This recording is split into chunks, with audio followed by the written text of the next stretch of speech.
Olá, amigos. Conversa com a Miriam de novo.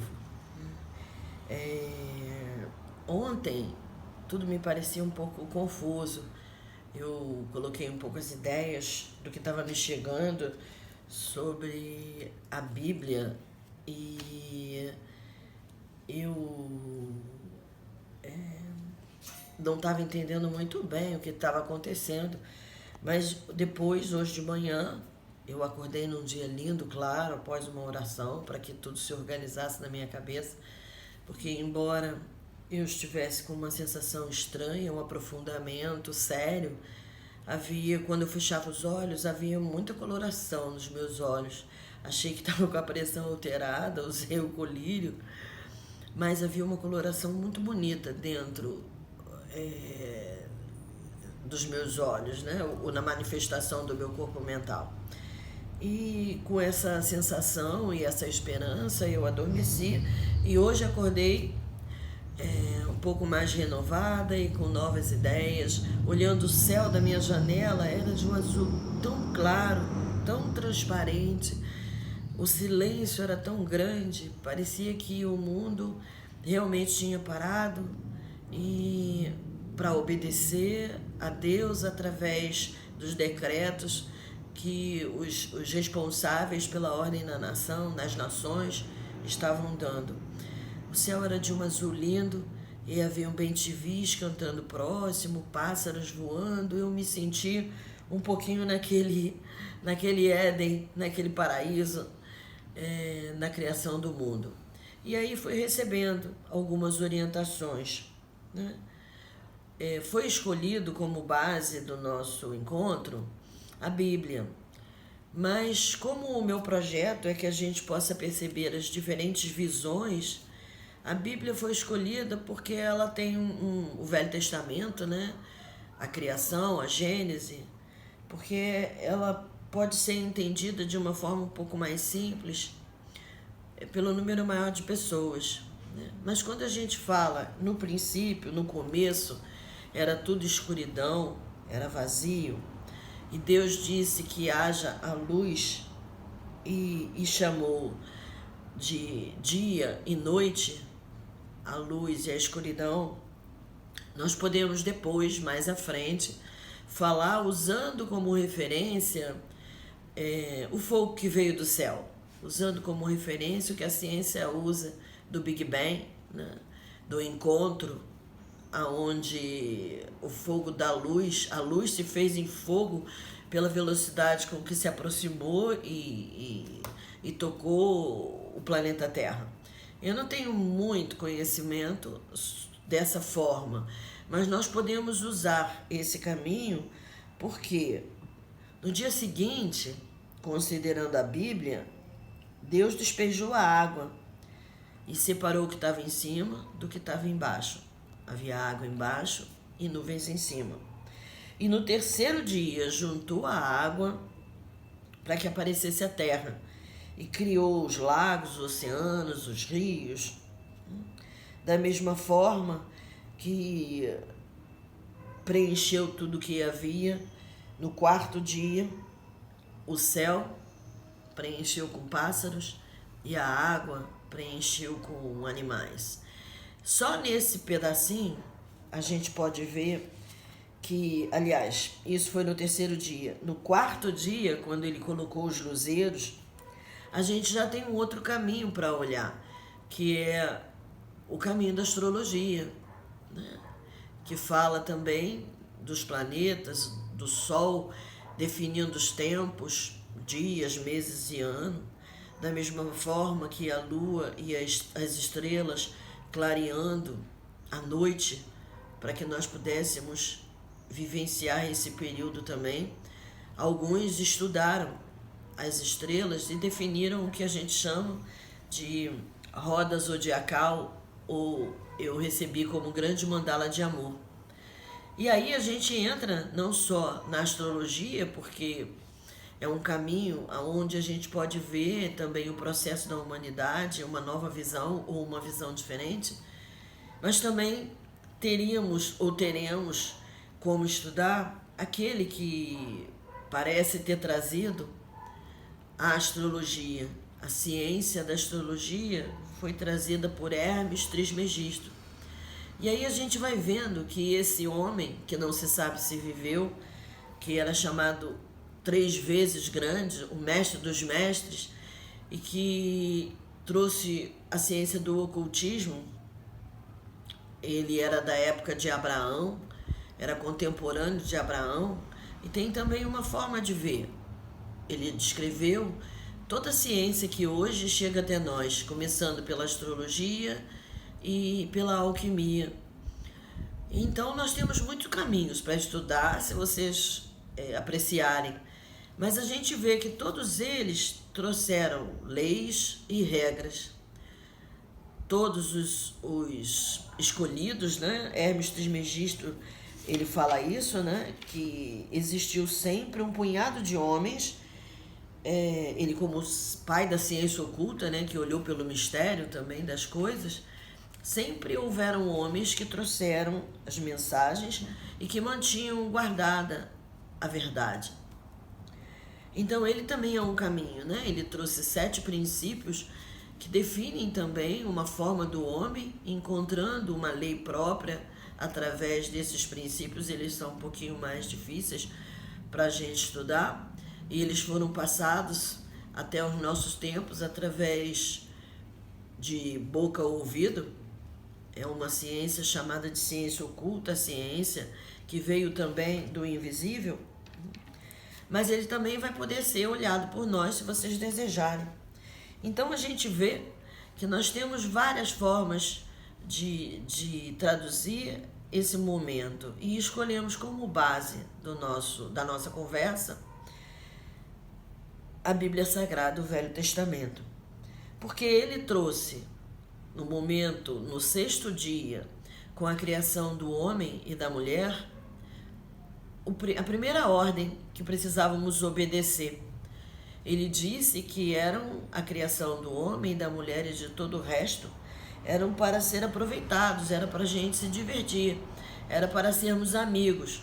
Mas tínhamos que cuidar de obedecer na certeza de que havia um Deus sobre tudo e todos. E quando Adão e Eva se alimentaram daquela árvore e comeram daquela maçã, eles tiveram que ser, pela desobediência, deslocados para um outro lugar. Mas a vida continuou, só que foi mais trabalhosa, só que tinha mais espinhos, só que exigia deles um cuidado maior. No segundo momento, a gente vê de novo, né? Eles cresceram com quantidades de filhos, povoando a terra, mas mais uma vez os homens não obedeceram. E a disputa, não sei, ou a luta entre o bem e o mal acabou gerando um desagrado a Deus. E novamente Deus disse: eu vou destruir a terra, eu vou inundar com um grande dilúvio a terra. E convidou Noé, que era um homem bom, a construir a arca. Ele foi um mensageiro, mas nós, na nossa ignorância da época, muitos também não acreditamos na voz de Deus. E ele foi durante mais 40 dias, ele construiu em 7 dias, quer dizer, tivemos como a criação 7 dias para fazer escolha. Mas construímos não acreditar na voz de Deus através de Noé. E mais 40 dias de água até que Noé encontrasse outra vez a terra prometida.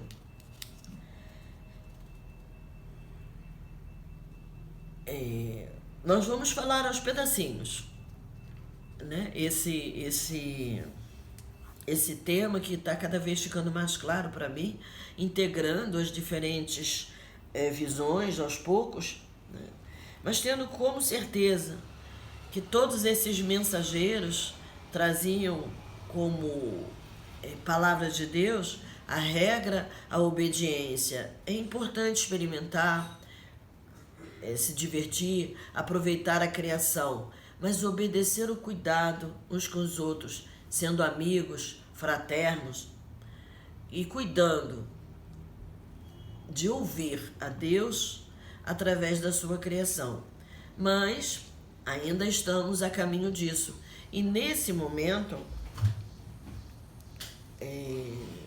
estamos sendo convidados a obedecer. A obedecer voltando para casa.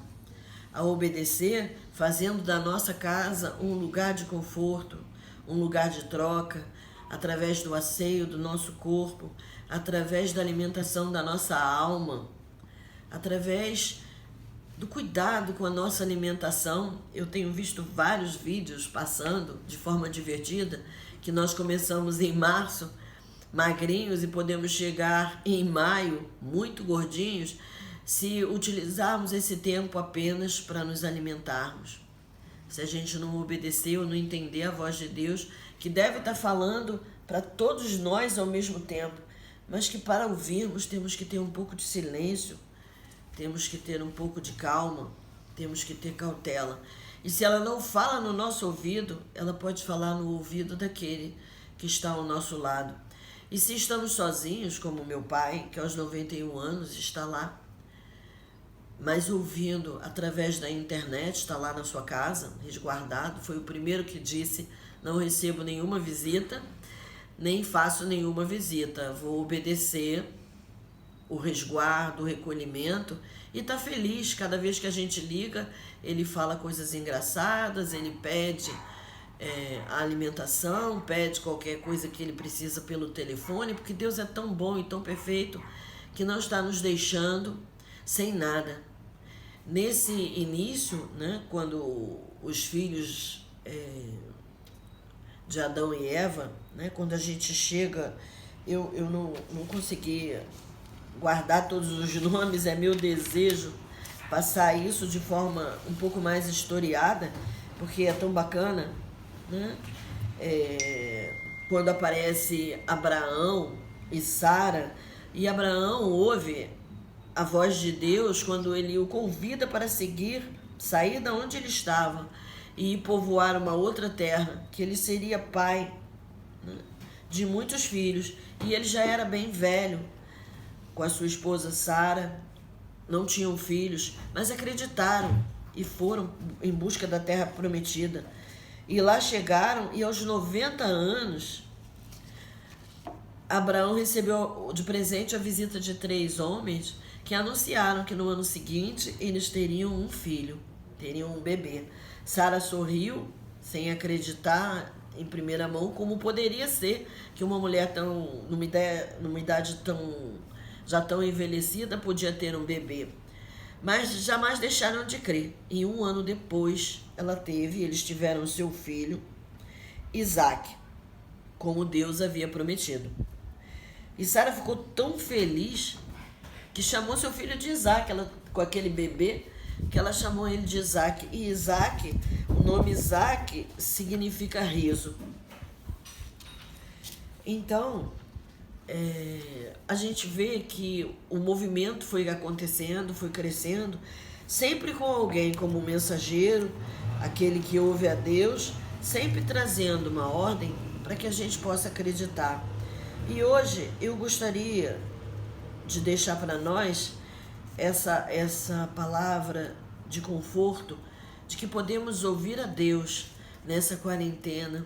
E tenho a sensação, né, pelo que tenho entendido nessa curva que a gente está vivendo aqui no Brasil, que se a gente conseguir aguentar até quarta-feira, essa curva vai ficar, guardar até quarta-feira ficando em casa, essa curva vai ser baixa. E nós, como um povo Brasil, pátria do Evangelho, é uma terra tão rica, poderemos ser uma luz no mundo, tendo aproveitado essa oportunidade e cuidando dos nossos antepassados, cuidando de nós mesmos, cuidando de todos aqueles que estão ao nosso lado, ajudando a todos através da prece viva, da oração atuante, dando a quem tem fome, suprindo a quem tem medo, abraçando com olhos e oração aqueles que ainda não compreenderam, não fazendo uma sentença sobre aqueles que ainda estão na rua. Eu tenho ouvido isso e peço, faço aqui um pedido. Não vamos criticar aqueles que ainda não entenderam. Deus protege os ignorantes. Deus protege aqueles que, por pouco conhecimento da sua existência, ainda estão cometendo erro. Mas Deus conta conosco, aqueles que já entenderam, não para criticar os ignorantes, mas para fazer a sua parte, para desejar que eles sejam alimentados, para desejar que eles sejam cuidados, para desejar que eles tenham, aonde quer que se encontrem, o apoio do divino. Padre Pio falava isso. Jesus ama toda a humanidade, mas ele tem uma preferência pelos doentes e por aqueles que estão banidos da sociedade. Então não pensemos que tenhamos que estar sempre passando e educando aqueles que ainda não entenderam. Não briguemos com aqueles que estão na rua, mas ao contrário, fortaleçamos a luz daqueles que estão em casa, daqueles que estão orando para ter calma, paciência e uma compreensão maior. Façamos a nossa parte obedecendo a regra de estarmos em casa, para que, quem sabe, na quarta-feira que vem, tenhamos a nossa passagem pela curva do coronavírus e aqueles que precisarem do hospital terem um acesso aos aparelhos de ventilação que possam manter a sua vida e ajudá-los a respirar melhor. Vamos respirar dentro de nós a oração que Jesus nos ensinou, fortalecendo a paz, a esperança e a fé. Vamos olhar a nossa respiração agora, a cada momento que lembrarmos, para que o nosso pulmão se inspire da força de Deus e expire na grande rede de amor, a presença de Deus também. A Nanda já está me avisando aqui que tá grande, né? Então eu vou parar por aqui, né? Desejando que a gente consiga até quarta-feira, vamos ver o que a gente consegue até lá, ficar em casa. Tenho certeza que todo mundo já tem bastante comida, já tem bastante alimento, que a gente já armazenou. Vamos evitar a farmácia excessiva, o medo, estocando alimento desnecessário. Vamos verdadeiramente ficar em casa. Nós que já entendemos sobre a necessidade de fazer, quem sabe, nesses 40 dias, um pouco mais de dieta, nos alimentando do que temos, para não ter que sair e comprar mais nada. Podemos fazer a diferença, podemos fazer o nosso Brasil respirando melhor, ajudar o mundo que está passando também por essa etapa a respirar melhor conosco. E aí eu deixo, como todas as vezes, mais um para casa. Algumas pessoas estão me perguntando quantas vezes é para fazer. Não tem contraindicação. Localizar a nossa fáscia, né, para que a gente fique dentro, mais próximo da nossa luz, pode ser quantas vezes quiser no dia, quantas vezes tomar banho. Fazer o colorido pode também nos acalmar, e quantas vezes a gente quiser colorir, né, os nossos desenhos para trazer um pouco mais de limite para o nosso eu, para conter o nosso pensamento, que muitas vezes sai desorientado em muitas direções. Escrever o nosso nome dentro também do caderninho de caligrafia que a gente mesmo vai criar. Tudo isso não tem quantas vezes fazer, é livre. E agora eu vou acrescentar mais uma coisinha. Fazendo a nossa água, a gente teve um japonês chamado Masaru Emoto. Masaru Emoto foi um japonês que comprovou que as moléculas da água são influenciadas pelo nosso pensamento, pela nossa palavra, pelas nossas emoções. Então hoje eu resolvi convidar a gente a fazer mais uma vez um contato com o amor de Deus através da água. Se foi Ele que colocou a água no mundo, vamos acreditar que as nossas águas estão abençoadas. Então a gente vai pegar um copo de vidro e vamos pegar um pedacinho de papel e vamos escrever o nosso nome. No meu aqui está escrito: eu sou Luz, eu sou Miriam. E aí nós vamos colocar esse papel mais ou menos nessa altura do copo. A palavra, o seu nome e o eu sou Luz escrito com grafite, tá? Com lápis, grafite, que é mais fácil dessa vibração tocar a água. O copo de vidro cristalino, pode ser qualquer um, de geleia, se quiser, uma garrafinha de vidro branca, se tiver, também pode funcionar. Vamos colocar assim, mais ou menos nessa altura. Vamos prender com uma fita, igual eu tô fazendo aqui.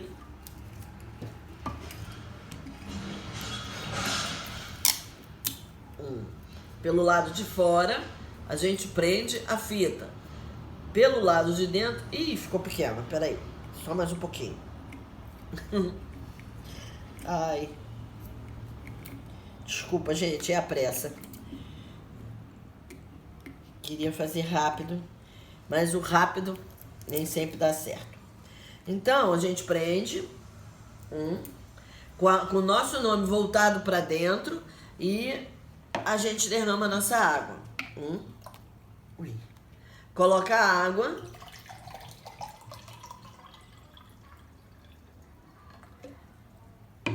E deixa lá. Uns 5 minutinhos para que aquela vibração aconteça e alimente a molécula da água com o nosso nome e o nosso pedido e afirmação de que somos luz.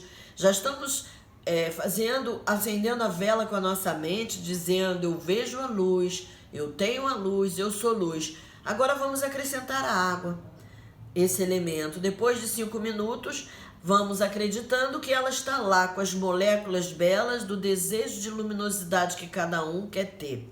Quando a gente é luz, não tem doença, não tem medo, não tem falta, não tem escassez, só tem a presença de Deus. Vamos praticar a fé através da água e a gente vai beber aos golinhos, molhando o máximo possível a mucosa, deixando ela ficar um pouquinho gelatinosa antes de engolir, para que ela envolva a água do nosso corpo e as águas possam gerar no nosso sistema hídrico a paz e a harmonia que precisamos e que temos o direito de ter na presença de Deus, na luz que somos. À medida que for acabando, quando a água estiver chegando na altura do papel, a gente coloca nova água, deixa mais uns 10 minutinhos e vamos alimentando essa água, quem sabe, para na Quaresma comemorarmos a passagem, a Páscoa, que significa a passagem desse tempo de reclusão, de domicílio, de reflexão, para um tempo de luz, onde abraçaremos todos aqueles que caminham conosco de forma efetiva. Tocaremos, abraçaremos, sorriremos, iremos às compras, trocaremos presentes e faremos de novo a conciliação com a vida, agora alimentados pela certeza da presença de Deus na sua criação. Uma boa